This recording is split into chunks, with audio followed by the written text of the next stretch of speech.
Hello student, मैं आपके अपने YouTube channel home science junction पर आपका स्वागत करती हूँ। मैं आपको कराऊंगी बिहार पीजीटी होम साइंस का प्रीवियस ईयर क्वेश्चन पेपर, जो कि एग्जाम हुआ था 15 दिसंबर 2023 को। तो आज हम इसका पार्ट 2 करेंगे। जो पार्ट 1 है ना, तो पार्ट 1 में हमने इस क्वेश्चन पेपर के 40 क्वेश्चन यानी कि 40 क्वेश्चन कर चुके हैं हम पहले ही। तो अगर जिसने भी वो क्लास प्रीवियस वाली क्लास नहीं देखी हो, आप लोग प्लेलिस्ट में जाकर जरूर देख लीजिएगा। तो आज का हम सेशन स्टार्ट करते हैं। आज की क्लास में हमारा 41 क्वेश्चन है, वह धागा जो किनारे की ओर कपड़े की लंबाई की ओर चलता है। ठीक है, किसकी ओर? लंबाई की ओर। इस पर आप ध्यान दीजिएगा। तो ऑप्शन दिए हैं इसमें। फर्स्ट ऑप्शन है ताना। क्या है फर्स्ट ऑप्शन? है हमारा ताना। सेकंड ऑप्शन है बाना। थर्ड ऑप्शन है फिलिंग। फोर्थ ऑप्शन है एक से अधिक एंड लास्ट ऑप्शन है हमारा कोई नहीं। ठीक है, ये बाना है हमारा, ताना तो नीचे क्योंकि दिया हुआ है। ठीक है, तो इसमें राइट आंसर क्या हो जाएगा? वह धागा जो किनारी की ओर कपड़े की लंबाई की ओर, तो की पॉइंट दिया हो इसमें कपड़े की लंबाई, तो लंबाई की ओर हमारा चलता है ताना। कौन सा धागा चलता है? हमारा ताना चलता है। और लंबाई की ओर धागा हमारा ऐसे चलता है और चौड़ाई की ओर हमारा धागा इस तरह से चलता है, यानी कि हॉरिजॉन्टल रूप से। तो ये होता है हमारा ताना और ये होता है हमारा बाना। तो मोस्टली लोग ताने और बाने में कंफ्यूज रहते हैं। तो ताना हमारा लंबाई की ओर चलता है और बाना हमारा चौड़ाई की ओर चलता है। क्लियर है आपको ये? और इसी को हम वार्प एंड वेफ्ट के नाम से जानते हैं। नेक्स्ट क्वेश्चन है। क्वेश्चन में पूछा हुआ है आप लोगों से, जब फिलिंग के धागे को गलियारे में रखा जाता है तो उसे क्या कहते हैं? आप लोगों को ये बताना है। ऑप्शन दिए हुए हैं इसमें। फर्स्ट ऑप्शन है बेल्टिंग। सेकेंड ऑप्शन है शेडिंग। थर्ड ऑप्शन है पिकिंग। फोर्थ ऑप्शन है एक से अधिक एंड लास्ट ऑप्शन है कोई नहीं। तो इस क्वेश्चन का राइट आंसर हो जाएगा ऑप्शन सी, यानी कि पिकिंग। तो जब फिलिंग के धागे को गलियारे में रखा जाता है ना, किसमें? गलियारे में रखा जाता है, तो उसे पिकिंग के नाम से जानते हैं। क्लियर है आपको ये क्वेश्चन? नेक्स्ट क्वेश्चन है, और मैं आपको वही आंसर बता रही हूँ जो कि बिहार आयोग ने अपने आंसर की में दिए हुए थे। ठीक है, इस क्वेश्चन में आप लोगों से पूछा है निटिंग में लूप के स्तंभ जो कि लूप एक्सिस के समांतर चलते हैं, वे क्या कहलाते हैं? आपको ये बताना है। ऑप्शन दिए हुए हैं। फर्स्ट ऑप्शन है व्हील्स। सेकंड ऑप्शन है कोर्स। थर्ड ऑप्शन है फिलिंग। फोर्थ ऑप्शन है एक से अधिक एंड लास्ट ऑप्शन है कोई नहीं। तो जो निटिंग होती है ना, निटिंग में चलते हैं हमारे कोर्स और व्हील्स। निटिंग हमारी ऐसे होती है, यानी कि फंदे के अंदर से हमारा फंदा निकलता है। ठीक है, तो ये क्या हो गई? हमारी निटिंग हो गई। और जो वीविंग होती है ना, तो वीविंग में होता है ताना और बाना।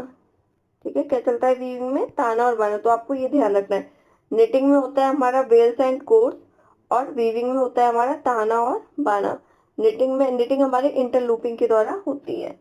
ठीक है, और वीविंग में होता है हमारा इंटरलेसमेंट। ये मोस्ट इंपॉर्टेंट पॉइंट है। वीविंग में होता है इंटरलेसमेंट एंड निटिंग में होता है हमारा इंटरलूपिंग। तो इसमें राइट आंसर हो जाएगा हमारा ऑप्शन ए, यानी कि व्हील्स।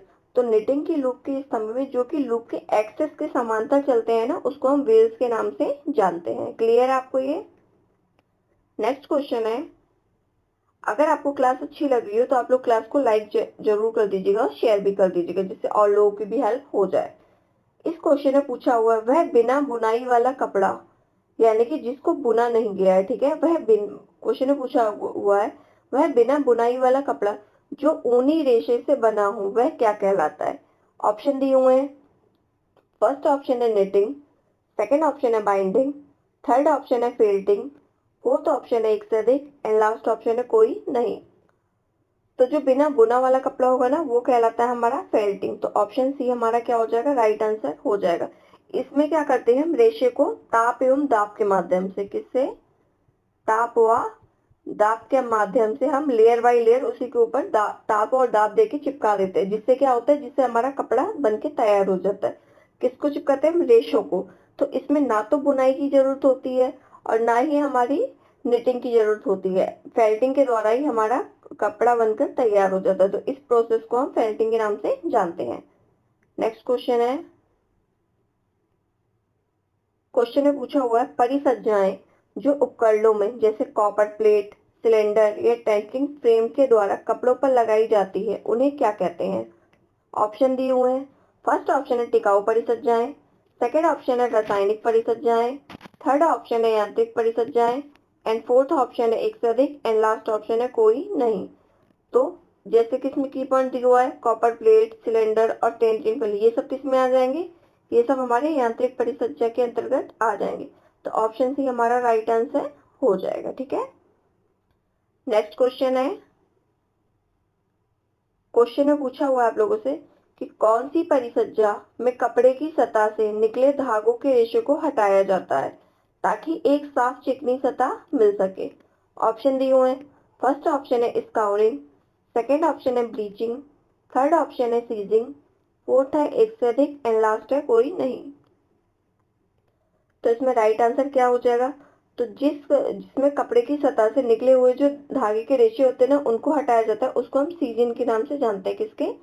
सीजिंग के नाम से जानते हैं। तो ऑप्शन सी क्या हो जाएगा? हमारा राइट आंसर हो जाएगा। और स्काउरिंग होती है वूल पर, जिसके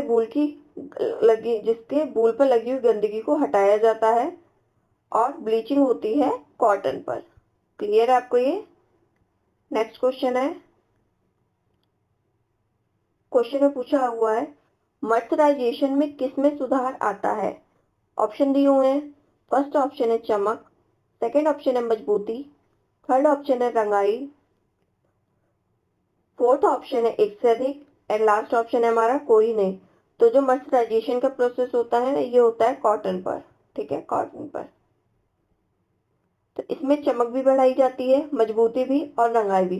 तो ऑप्शन डी हमारा क्या हो जाएगा? राइट आंसर हो जाएगा, यानी कि उपयुक्त में से एक से अधिक। नेक्स्ट क्वेश्चन है हमारा। क्वेश्चन में पूछा हुआ है कपड़ों पर रबर, ऑक्सीकृत तेल और वार्निश के लेप द्वारा बनाई जाती है क्या? ऑप्शन दिया हुआ है। फर्स्ट ऑप्शन है जलरोधक परिसज्जा, सेकंड ऑप्शन है अग्निरोधक परिसज्जा, थर्ड ऑप्शन है मौत रोधक परिसज्जा, फोर्थ ऑप्शन है एक से अधिक एंड लास्ट ऑप्शन है हमारा कोई नहीं। तो जो कपड़ों पर रबर, ऑक्सीकृत तेल और वार्निश का लेप किया जाता है ना, तो इसके द्वारा जलरोधक परिसज्जा की जाती है, यानी कि जो जल होता है ना, कपड़े को अंदर प्रवेश ना कर सके। इसी से क्या बनाए जाते हैं? इसी से रेनकोट हो गया, अम्ब्रेला हो गया, इसी प्रकार के कपड़े से बनाए जाते हैं। क्लियर है आपको ये? और जो मौत दिया है ना, मौत रोधक का मतलब होता है कि वस्त्र पर कीड़े ना लगे। ठीक है, ऐसी परिसज्जा की जाती है। नेक्स्ट क्वेश्चन है। क्वेश्चन में पूछा हुआ है किसी रंजक के अणु में वह पदार्थ जो रंग की तीव्रता या चटकीलेपन को निर्धारित करता है वह क्या कहलाता है? ऑप्शन दिए हुए हैं इसमें। फर्स्ट ऑप्शन है ऑक्सोक्रोम, सेकंड ऑप्शन है क्रोमोफोर, थर्ड ऑप्शन है ऑक्सिलरी, फोर्थ ऑप्शन है एक से अधिक एंड लास्ट ऑप्शन हमारा कोई नहीं। तो जो रंग की तीव्रता और चटकीलेपन को निर्धारित करता है वो होता है ऑक्सोक्रोम। क्या होता है? ऑक्सोक्रोम, यानी कि रंग की तीव्रता और चटकीलेपन को ऑक्सोक्रोम निर्धारित करता है। तो ऑप्शन ए हमारा राइट आंसर हो जाएगा। नेक्स्ट क्वेश्चन है।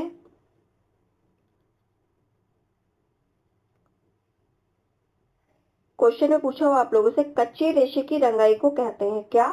कच्चे रेशे की रंगाई को क्या कहते हैं? ऑप्शन दिए हुए हैं। फर्स्ट ऑप्शन है सॉल्यूशन रंगाई, सेकंड ऑप्शन है स्टैक रंगाई, थर्ड ऑप्शन है रेसे की रंगाई, फोर्थ ऑप्शन है एक से अधिक एंड लास्ट ऑप्शन है हमारा कोई नहीं। तो राइट आंसर क्या हो जाएगा इस हमारा जो कच्चे रेशे होते हैं, यानी कि हम क्या करते हैं? डायरेक्ट रेशे को रंगते हैं, ना कि हम कपड़े या धागे को रंग रहे हैं। किसको रखते हैं? हम डायरेक्ट रेशे को रंगते हैं। तो इसको हम सॉल्यूशन रंगाई भी कहते हैं, स्टैक रंगाई भी कहते हैं और रेशे की रंगाई भी कहते हैं। तो ऑप्शन डी हमारा राइट आंसर हो जाएगा, यानी कि उपयुक्त में से एक से अधिक। नेक्स्ट क्वेश्चन है हमारा। क्वेश्चन में पूछा हुआ है कि रेडीमेड वस्त्रों यानी कि रेडीमेड गारमेंट्स पर पर लगे देखभाल संबंधी लेबल किसके बारे में सूचना देते हैं? ऑप्शन दिए हुए हैं। फर्स्ट ऑप्शन है इस्त्री यानी कि आयरन, सेकंड ऑप्शन है धुलाई, थर्ड ऑप्शन है सुखाई, फोर्थ ऑप्शन है एक से अधिक एंड लास्ट ऑप्शन है कोई नहीं। ठीक है, तो इसका आंसर क्या हो जाएगा आपको ही बताना है। आप लोगों ने देखा होगा जो रेडीमेड गारमेंट्स आते हैं ना, उसमें जो पीछे वाला गला होता है ना, उस पे एक ब्लैक कलर का छोटा सा लेबल चिपका होता है। ठीक है, कैसा? ब्लैक कलर का छोटा सा लेबल चिपका होता है, जिस पर कपड़े को कैसे इस्त्री करना है, कैसे उसको धुलाई करना है, कैसे उसको सुखाना है, धूप में उसको सुखा सकते हैं या छाया में सुखाना है, इन सभी की इंफॉर्मेशन इस लेबल में दिया होता है, ठीक है। ये आपके कपड़ों से ही अटैच होती है, ये मोस्टली ब्लैक कलर का मतलब ब्लैक कलर का होता है। तो इस्त्री के बारे में भी होता है, उसमें धुलाई के बारे में भी होता है और सुखाई के बारे में भी होता है। तो ऑप्शन डी क्या हो जाएगा हमारा राइट आंसर हो जाएगा, यानी कि उपयुक्त में से एक से अधिक। नेक्स्ट क्वेश्चन है हमारा,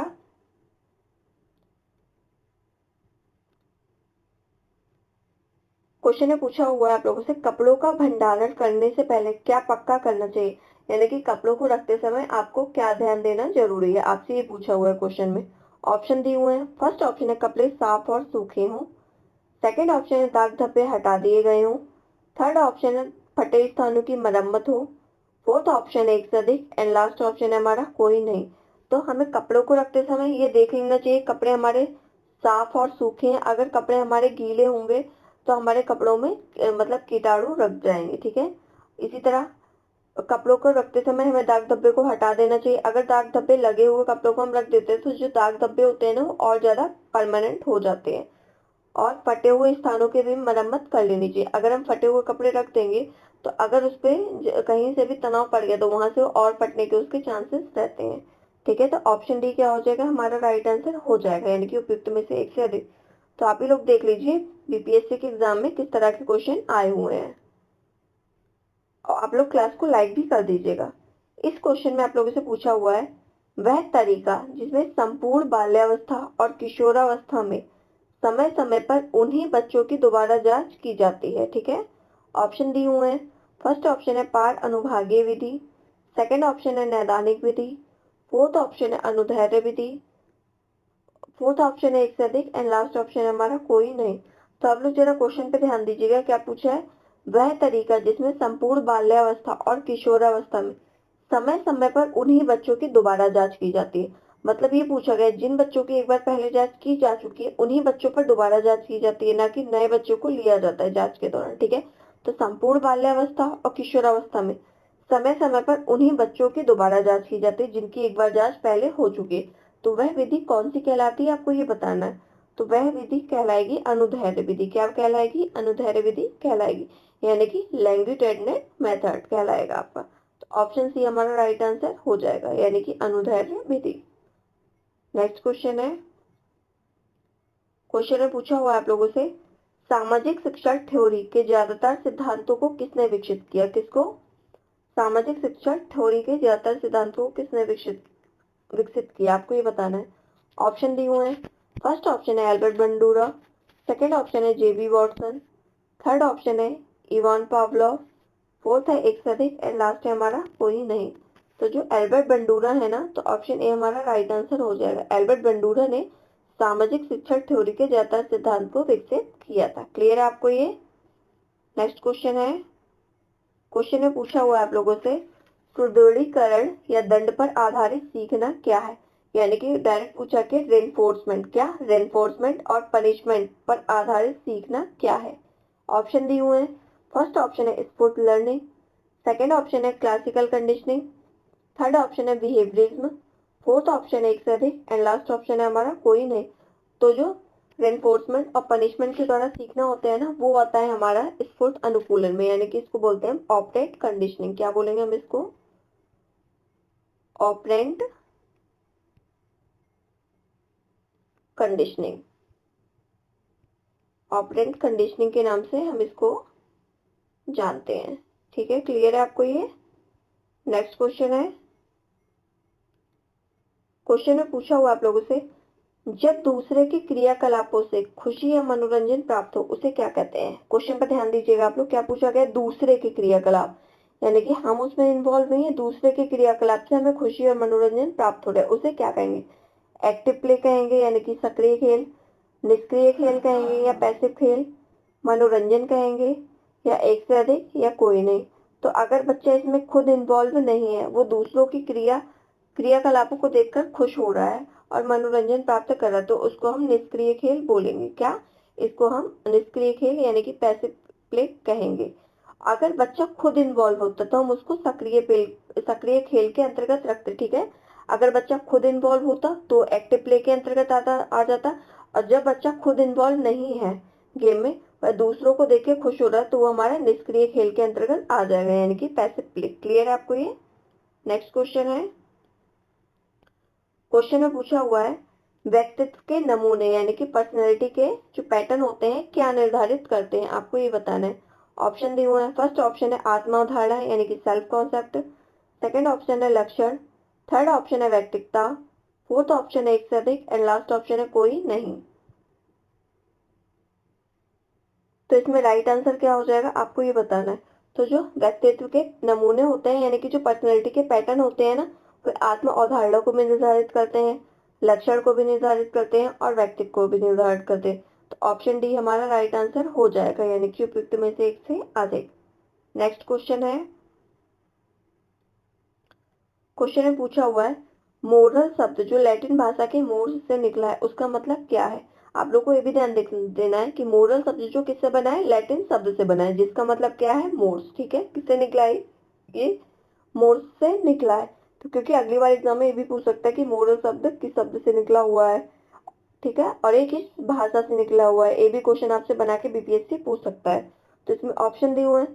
फर्स्ट ऑप्शन है शिष्टाचार, सेकंड ऑप्शन है रीति रिवाज, थर्ड ऑप्शन है लोक तरीके, फोर्थ ऑप्शन है एक से अधिक एंड लास्ट ऑप्शन है हमारा कोई नहीं। तो इसमें राइट आंसर हो जाएगा हमारा क्या, आपको ये बताना है। तो जो मोर्स का मतलब जो मोर्स से निकला हुआ अर्थ है ना, उसका मतलब है शिष्टाचार भी होता है, रीति रिवाज भी होता है, लोक तरीके भी होते हैं। तो ऑप्शन डी हमारा राइट आंसर हो जाएगा, यानी कि उपयुक्त में से एक से अधिक। नेक्स्ट क्वेश्चन है, क्वेश्चन में पूछा हुआ है विस्तार के दर्शन यानी कि फिलोसफी एक्सटेंशन ऑफ फिलोसफी यानी कि फिलोसफी ऑफ एक्सटेंशन, क्या बोला जाएगा इसको, फिलोसफी ऑफ एक्सटेंशन की क्या सच्चाई है। ऑप्शन दी हुए इसमें। फर्स्ट ऑप्शन है लोग महानतम संसाधन है, सेकंड ऑप्शन है यह सहयोगात्मक प्रयास है, थर्ड ऑप्शन है यह नींव लोकतंत्र में है, फोर्थ ऑप्शन है उपयुक्त में से एक से अधिक एंड लास्ट ऑप्शन है कोई नहीं। तो इसमें राइट आंसर क्या हो जाएगा हमारा, जो फिलोसफी ऑफ एक्सटेंशन है ना, उसमें लोग महानतम संसाधन होते हैं और ये सही एक दूसरे के सहयोगात्मक प्रयास करते हैं, यानी कि एक दूसरे का सहयोग करते हैं और इसकी नींव लोकतंत्र में होती है। तो ऑप्शन डी हमारा राइट आंसर हो जाएगा, यानी कि उपयुक्त में से एक से अधिक। नेक्स्ट क्वेश्चन है, क्वेश्चन में पूछा हुआ है विस्तार यानी कि एक्सटेंशन के मुख्य उद्देश्य यह है कि लोगों का शिक्षा के माध्यम से विकास हो। ऑप्शन दिए हुए हैं। फर्स्ट ऑप्शन है आर्थिक, सेकंड ऑप्शन है सामाजिक, थर्ड ऑप्शन है सांस्कृतिक। तो जो एक्सटेंशन के मुख्य उद्देश्य होंगे ना, वह लोगों को शिक्षा के माध्यम से आर्थिक विकास भी करना चाहते हैं और सामाजिक विकास भी मुख्य उद्देश्य है और सांस्कृतिक विकास भी मुख्य उद्देश्य है। तो ऑप्शन डी क्या हो जाएगा, हमारा राइट आंसर हो जाएगा, यानी कि उपयुक्त में से एक से अधिक। नेक्स्ट क्वेश्चन है, क्वेश्चन में पूछा हुआ है किस पर विस्तार शिक्षण यानी कि एक्सटेंशन टीचिंग की विधि किस पर निर्भर करती है, आपको ये बताना है। फर्स्ट ऑप्शन है श्रोताओं की संख्या यानी कि number of audience, second option है लक्षित श्रोताओं का स्थान, थर्ड ऑप्शन है समय उपलब्ध, फोर्थ ऑप्शन है एक से अधिक एंड लास्ट ऑप्शन हमारा कोई नहीं। तो इसमें विस्तार शिक्षण जो होता है यानी कि एक्सटेंशन टीचिंग निर्भर करती है श्रोताओं की संख्या पर, लक्षित श्रोताओं के स्थान पर भी निर्भर करती है और समय उपलब्ध पर भी निर्भर करती है। तो इस हिसाब से हमारा ऑप्शन डी क्या हो जाएगा, राइट आंसर हो जाएगा, यानी कि उपयुक्त में से एक से अधिक। नेक्स्ट क्वेश्चन है, क्वेश्चन में पूछा हुआ है विधि प्रदर्शन यानी कि डेमोन्स्ट्रेशन मेथड एक विस्तार शिक्षण तरीका है, ठीक है। ऑप्शन दिया हुआ है, आपको ये बताना है कि कैसा तरीका है। ऑप्शन दिया हुआ है। फर्स्ट ऑप्शन है समूह, सेकंड ऑप्शन है व्यक्तिगत, थर्ड ऑप्शन है व्यापक, फोर्थ ऑप्शन है एक से अधिक एंड लास्ट ऑप्शन है कोई नहीं। तो जो विधि प्रदर्शन होता है ना, यानी कि डेमोन्स्ट्रेशन मेथड, वे एक समूह शिक्षण विधि होती है। कैसा, समूह विस्तार शिक्षण का तरीका होता है, यानी कि ऑप्शन ए क्या हो जाएगा, हमारा राइट आंसर हो जाएगा। नेक्स्ट क्वेश्चन है, क्वेश्चन में पूछा हुआ है आप लोगों से कि leaflet, folder, bulletin, newsletter, general और मैगजीन तक पहुंचने के कौन कौन से तरीके हैं, आपको ये बताना है। ऑप्शन दिए हुए हैं। फर्स्ट ऑप्शन है व्यक्तिगत दर्शक, सेकंड ऑप्शन है लोगों के समूह, थर्ड ऑप्शन है जनता, फोर्थ ऑप्शन है एक से अधिक एंड लास्ट ऑप्शन है हमारा कोई नहीं। तो क्वेश्चन में की पॉइंट दिए हुए हैं, जैसे क्या है, एक सेकंड रुकिएगा। क्या पूछा है? जैसे leaflet, folder, bulletin, newsletter, magazine, ये हमारे जनता तक पहुंचने के साधन है। किस तक? जनता तक पहुंचने के हमारे साधन होते हैं। तो ऑप्शन सी क्या हो जाएगा? ऑप्शन सी हमारा राइट आंसर हो जाएगा। नेक्स्ट क्वेश्चन है, क्वेश्चन में पूछा हुआ है अरस्तु के अनुसार संचार सामग्री क्या है? आपको ये बताना है। ऑप्शन दिए हुए हैं। फर्स्ट ऑप्शन है बोली, सेकंड ऑप्शन है श्रोता, थर्ड ऑप्शन है वक्ता, फोर्थ ऑप्शन है एक से अधिक, एंड हमारा लास्ट ऑप्शन है कोई नहीं। तो अरस्तु के अनुसार, किसके अनुसार? अरस्तु के अनुसार जो संचार सामग्री है ना, वो बोली भी होती है यानी कि स्पीच, एंड श्रोता भी होता है यानी कि ऑडियंस, और हमारा वक्ता भी होता है यानी कि स्पीकर। ठीक है, तो बोली का मतलब क्या हो जाएगा? Speech, audience and speaker. तो ऑप्शन डी हमारा क्या हो जाएगा? राइट आंसर हो जाएगा, यानी कि उपयुक्त में से एक से अधिक। नेक्स्ट क्वेश्चन है, क्वेश्चन में पूछा हुआ है ध्वनि और दृश्य के माध्यम से संदेशों को प्रभावशाली तरीके से संचार करने के अनुदेशात्मक उपकरण क्या है? आपको ये बताना है। ऑप्शन दिए हुए हैं। फर्स्ट ऑप्शन है श्रव्य सहायक सामग्री, सेकेंड ऑप्शन है श्रव्य दृश्य सहायक सामग्री, थर्ड ऑप्शन है दृश्य सहायक सामग्री, फोर्थ ऑप्शन है एक से अधिक, एंड लास्ट ऑप्शन हमारा कोई नहीं। तो क्वेश्चन में हमारा की पॉइंट छुपा हुआ है क्या? ध्वनि एंड दृश्य, क्या? यानी कि ऑडियो एंड वीडियो। तो कैसी सामग्री, सहायक सामग्री हो जाएगी? हमारा ऑप्शन बी, यानी कि श्रव्य एंड दृश्य सहायक सामग्री के माध्यम से संदेशों को हम प्रभावशाली तरीके से संचार कर सकते हैं। ठीक है, यानी कि किससे? ऑडियो विजुअल सहायक सामग्री के माध्यम से। नेक्स्ट क्वेश्चन है हमारा, क्वेश्चन में पूछा हुआ है ग्रामीण क्षेत्र में जहां बिजली कटना आम है, मतलब वहां पे लाइट बहुत कम आती है, वहां कौन सा श्रव्य दृश्य तरीका सबसे सफल होगा? आपको ये बताना है। तो इसमें ऑप्शन दिए हुए हैं। फर्स्ट ऑप्शन है मोशन पिक्चर, सेकंड ऑप्शन है वीडियो, थर्ड ऑप्शन है कठपुतली शो, फोर्थ ऑप्शन है एक से अधिक, एंड लास्ट ऑप्शन हमारा कोई नहीं। तो इसमें राइट आंसर हो जाएगा हमारा ऑप्शन सी, यानी कि कठपुतली शो। तो जिस एरिया में बिजली नहीं है, तो इस एरिया में हमारा श्रव्य दृश्य का तरीका हो जाएगा कठपुतली शो के माध्यम से हम अपने संचार को दे सकते हैं। नेक्स्ट क्वेश्चन है, क्वेश्चन में पूछा हुआ है कि संस्कृति की अंतर्निहित संचार प्रणाली और भारत में ग्रामीण सामाजिक वातावरण का सामान्य हिस्सा क्या है? ऑप्शन दिया हुआ है। फर्स्ट ऑप्शन है संचार मीडिया, सेकंड ऑप्शन है लोक मीडिया, थर्ड ऑप्शन है ड्रामा, फोर्थ ऑप्शन है एक से अधिक, एंड लास्ट ऑप्शन है हमारा कोई नहीं। तो संस्कृति के अंतर्निहित, तो ये संचार प्रणाली है। ठीक है, और भारत में ग्रामीण सामाजिक वातावरण के सामान्य हिस्सा है लोक मीडिया। क्या है? लोक मीडिया। इसको हम क्या बोलते हैं? फोक मीडिया। ठीक है, क्या बोलते हैं इसको हम? फोक मीडिया, क्योंकि इसमें संस्कृति की बात की गई है ना, तो संस्कृति की बात की, इसलिए हमारा लोक मीडिया आंसर हो जाएगा। नेक्स्ट क्वेश्चन है, क्वेश्चन में पूछा हुआ आप लोगों से कि ग्रामीण समाजशास्त्र में शामिल है, आपको ये बताना है कि ग्रामीण समाजशास्त्र में क्या शामिल है। ऑप्शन दिए हुए हैं। फर्स्ट ऑप्शन है मानवीय संबंधों का विज्ञान, सेकंड ऑप्शन है समाज का विज्ञान, थर्ड ऑप्शन है ग्रामीण परिस्थितियों में मानवीय संबंध, फोर्थ ऑप्शन है एक से अधिक, एंड लास्ट ऑप्शन है हमारा कोई नहीं। तो ग्रामीण समाजशास्त्र में ग्रामीण परिस्थितियों में मानवीय संबंध ये हमारा शामिल है। तो ऑप्शन सी हमारा राइट आंसर हो जाएगा। ठीक है, नेक्स्ट क्वेश्चन है, क्वेश्चन में पूछा हुआ है छोटे एकल परिवार, कौन से? छोटे एकल परिवार यानी कि न्यूक्लियर फैमिली, गैर कृषि, जहाँ पे मतलब कृषि भी नहीं होती है, जहाँ अच्छी तरह विकसित बुनियादी ढांचा है, बड़े और जटिल संस्थान, किसकी विशेषता है? आपको ये बताना है। ऑप्शन दिया हुआ है। फर्स्ट ऑप्शन है शहरी समाज, सेकंड ऑप्शन है ग्रामीण समाज, थर्ड ऑप्शन है मेट्रोपॉलिटन समाज, फोर्थ ऑप्शन है एक से अधिक, एंड लास्ट ऑप्शन है हमारा कोई नहीं।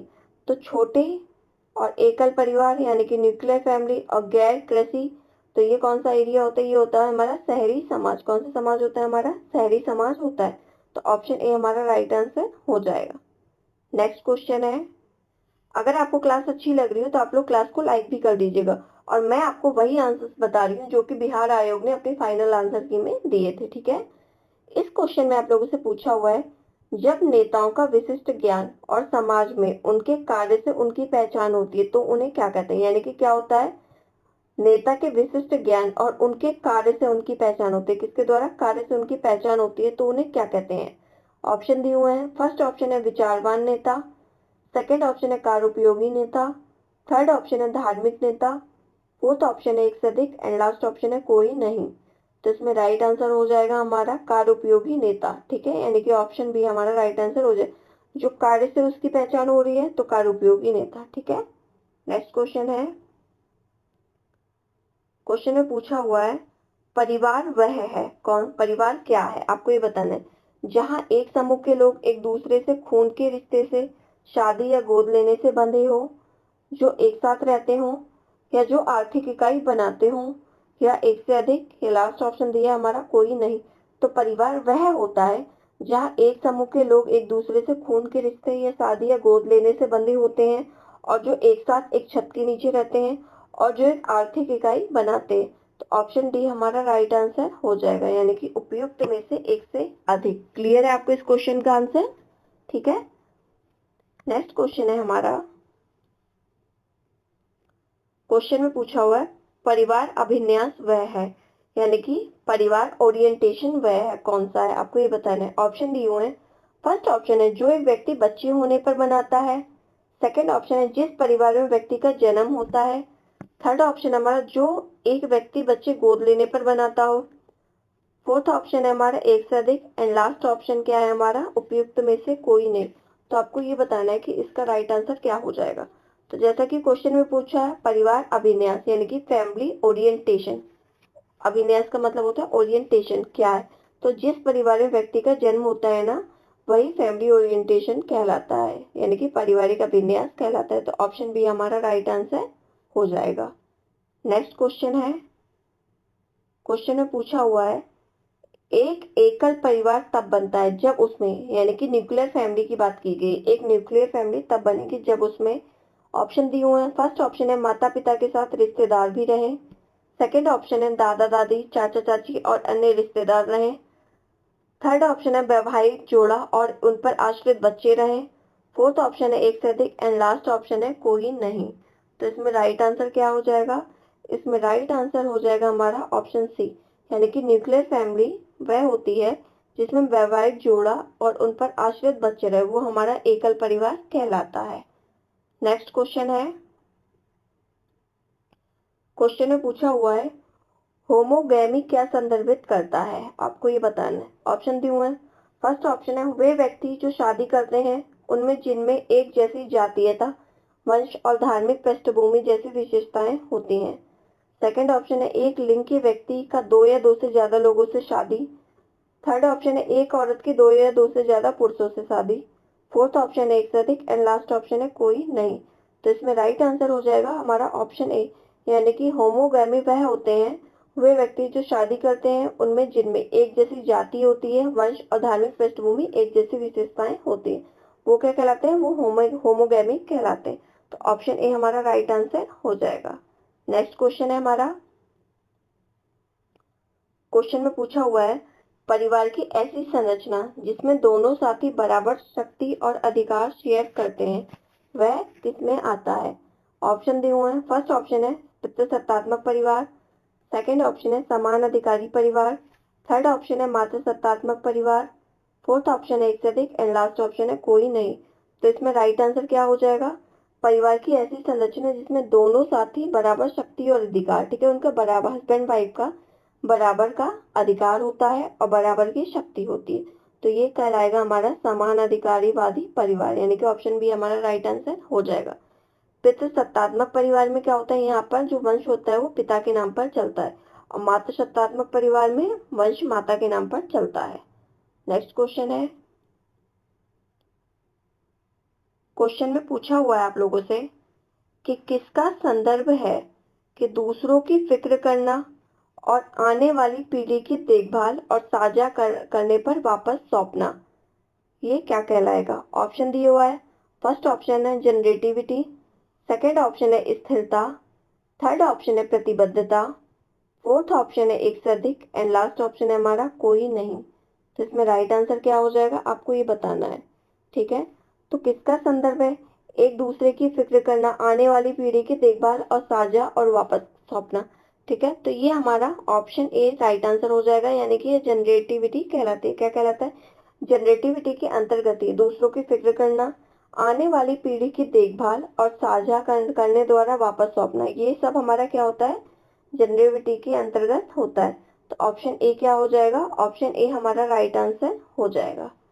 नेक्स्ट क्वेश्चन है हमारा, क्वेश्चन में पूछा हुआ है प्रासंगिक स्मृति क्या है, आपको ये बताना है प्रासंगिक स्मृति। प्रासंगिक स्मृति कहते हैं हम एपिसोडिक, क्या बोलते हैं हम, एपिसोडिक मेमोरी। ठीक है, क्या बोलते हैं हम इसको, एपिसोडिक मेमोरी। ये क्या है, आपको ये बताना है। इसमें ऑप्शन दिए हुए हैं। फर्स्ट ऑप्शन है संसार के ज्ञान की स्मृति। सेकंड ऑप्शन है वह स्मृति जो महत्वपूर्ण आयोजन या अनुभव को याद रखती है। थर्ड ऑप्शन हमारा तथ्य और अनुभव की स्मृति। फोर्थ ऑप्शन है उपयुक्त में से एक से अधिक, एंड लास्ट ऑप्शन है हमारा उपयुक्त में से कोई नहीं। तो इसमें राइट आंसर आ जाएगा हमारा ऑप्शन बी, यानी कि एपिसोडिक मेमोरी वह होती है, वह स्मृति होती है जो महत्वपूर्ण आयोजन या अनुभव को याद रखती है। किसको याद करती है, महत्वपूर्ण आयोजन या अपने एक्सपीरियंस को याद रखती है, ये होती है हमारी एपिसोडिक मेमोरी, यानी कि प्रासंगिक स्मृति। नेक्स्ट क्वेश्चन है, क्वेश्चन में पूछा हुआ है एक सिल्क साड़ी, किसकी, सिल्क की साड़ी जो पश्चिम बंगाल से है, उसमें चुनाई के, किसकी, ये बुनाई है, ये चुनाई नहीं है इधर, ये क्या है, बुनाई, जिसमें बुनाई के जटिल नमूने जैसे राज दरबार और कृष्ण की कहानी बनी हो, ये क्या कहलाएगा, आपको ये बताना है। ऑप्शन दिया हुआ है। फर्स्ट ऑप्शन है बालूचरी साड़ी, सेकंड ऑप्शन है चंदेरी साड़ी, थर्ड ऑप्शन है कांजीवरम साड़ी, फोर्थ ऑप्शन है एक से अधिक, एंड लास्ट ऑप्शन है कोई नहीं। तो एक सिल्क की साड़ी है, इसमें की पॉइंट दिया हुआ है, एक सिल्क की साड़ी है जो कहाँ की है, जो पश्चिम बंगाल से है, इसमें बुनाई के जटिल नमूने में राज दरबार है और कृष्ण की कहानी बनी हुई है। तो ये कहलाता है हमारा, ये बालूचरी साड़ी होती है। कौन सी साड़ी होती है हमारी, बालूचरी साड़ी होती है। तो ऑप्शन ए क्या हो जाएगा, हमारा राइट आंसर हो जाएगा। सिल्क की पश्चिम बंगाल की साड़ी है ये, इसमें राज दरबार और कृष्ण की कहानी बनी होती है, किसमें, बालूचरी साड़ी में। और आपको कमेंट बॉक्स में ये बताना है कि चंदेरी साड़ी और कांजीवरम साड़ी ये कहाँ की है। ठीक है, तो आप लोग ये जरूर बताइएगा कमेंट बॉक्स में कि चंदेरी साड़ी और कांजीवरम साड़ी कहाँ की है। नेक्स्ट क्वेश्चन है आपका, क्वेश्चन में पूछा हुआ है जब डिजाइन रंजक के धागे की सहायता से प्रतिरोध करके किया जाता है तो उसे क्या कहते हैं। ऑप्शन दिए हुए हैं। फर्स्ट ऑप्शन है बाटिक, सेकंड ऑप्शन है tie and dye, third option है इक्कत, फोर्थ ऑप्शन है एक से अधिक, एंड लास्ट ऑप्शन है कोई नहीं। तो इसमें राइट आंसर क्या हो जाएगा हमारा, इसमें राइट आंसर हो जाएगा हमारा ऑप्शन बी, यानी कि tie and dye. Tie and dye में ही हम क्या करते हैं, रंजक के धागे की सहायता से प्रतिरोध करते हैं। ठीक है, टाई एंड डाई हो गया, जैसे हम क्या करते हैं, टाई एंड डाई में एक हमने कपड़ा लिया, एक हमने व्हाइट कलर का कपड़ा लिया, उस पर हमने एक चना ले लिया या कुछ चीज ले लिया, उसको फोल्ड करके क्या कर दिया, धागा, उस पर हमने धागा बांध दिया, और धागा हमने बांधने के बाद उसको कलर में डिप कर दिया। कुछ देर बाद हम उसको निकालेंगे और जब कलर सूख जाएगा तो हम उस धागे को खोल देते हैं। तो जिस जगह पे हमने क्या किया था, धागा बांधा था, चने लगाए थे या कुछ प्रतिरोध अपनी वस्तु लगाई थी, तो वहां पर क्या होता है, उस जगह पर कलर पेनिट्रेट नहीं होता, यानी कि उस जगह पर कलर नहीं चलता। तो यही कौन सा प्रोसेस कहलाता है, ये हमारा टाई एंड डाई कहलाता है, जो किसके माध्यम से होता है, जो धागे की सहायता से प्रतिरोध किया जाता है, यानी कि धागे के माध्यम से होता है। तो इसमें राइट आंसर क्या हो जाएगा हमारा ऑप्शन बी, यानी कि टाई एंड डाई। और बाटिक में क्या होता है, बाटिक में एक, जैसे आप लोग देखो स्टैम्प होती है ना हमारी, मोहर जिसको बोलते हैं, तो स्टैम्प टाइप का एक लकड़ी का गुदा हुआ नमूना होता है, उसको हम कलर में डिप करते हैं, उसके बाद फिर हम कपड़ों पर डिजाइन उससे बना देते हैं। तो ये क्या होता है, ये बाटिक के अंतर्गत। बाटिक सेम वैसे होते हैं जैसे आपने अपने हाथों में कई बार मेले वगैरह में मेहंदी लगवाई होगी, जो आते नहीं ठप्पे, यानी कि नमूने मेहंदी लगाने वाले, उसमें भी बाटिक आ जाता है। ठीक है, और इक्कत में धागों को रंगा जाता है। ठीक है, नेक्स्ट क्वेश्चन है, इसको हम ठप्पा, इसको हम क्या बोलते हैं, ठप्पा भी बोलते हैं क्या, जो ये मेहंदी वाला कॉन्सेप्ट बताया ना आपने, मैंने इसको क्या बोलते हैं, इसको ठप्पा के नाम से भी जाना जाता है, ठप्पा डिजाइन क्या बोलते हैं इसको? ठप्पा डिजाइन बोलते हैं, जो मेहंदी के धब्बे का एग्जाम्पल दिया था मैंने आपको। और इसका राइट आंसर तो हमारा टाई एंड डाई है ही है। नेक्स्ट क्वेश्चन है हमारा, ये आज का लास्ट क्वेश्चन है। इस क्वेश्चन में आप लोगों से पूछा है, किस कला से बंगाल में पुरानी साड़ी से नए घरेलू उत्पाद कढ़ाई द्वारा पुनर्चक्रण करके बनाए जाते हैं? आपको ये बताना है। ऑप्शन दिए हुए हैं। फर्स्ट ऑप्शन है कसूती, सेकंड ऑप्शन है कांथा, थर्ड ऑप्शन है चिकनकारी, फोर्थ ऑप्शन है एक से अधिक, एंड लास्ट ऑप्शन है हमारा कोई नहीं। तो की पॉइंट दिया हुआ है इसमें, बंगाल की पुरानी साड़ी है जिसको हम क्या करते हैं, पुरानी साड़ी को नए घरेलू उत्पाद द्वारा कढ़ाई द्वारा पुनर्चक्रण करते हैं। तो ये क्या कहलाता है, आपको ये बताना है। तो ये कहलाएगा हमारा, ये होता है हमारा कांथा में। किस में होता है? कांथा में होता है। तो ऑप्शन बी क्या हो जाएगा हमारा राइट आंसर हो जाएगा। ठीक है, क्या हो जाएगा? ऑप्शन बी यानी कि कांथा हमारे यहाँ राइट आंसर हो जाएगा।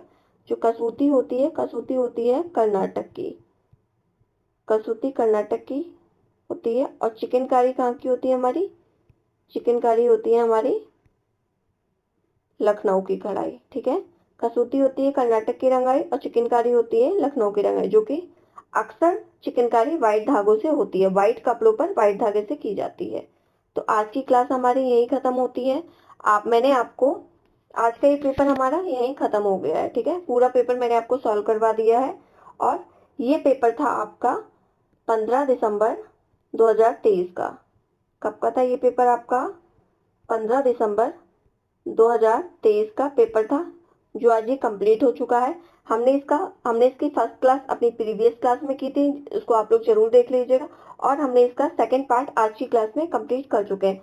और जो पेपर था आपका अगस्त 2023 वाला, कौन सा?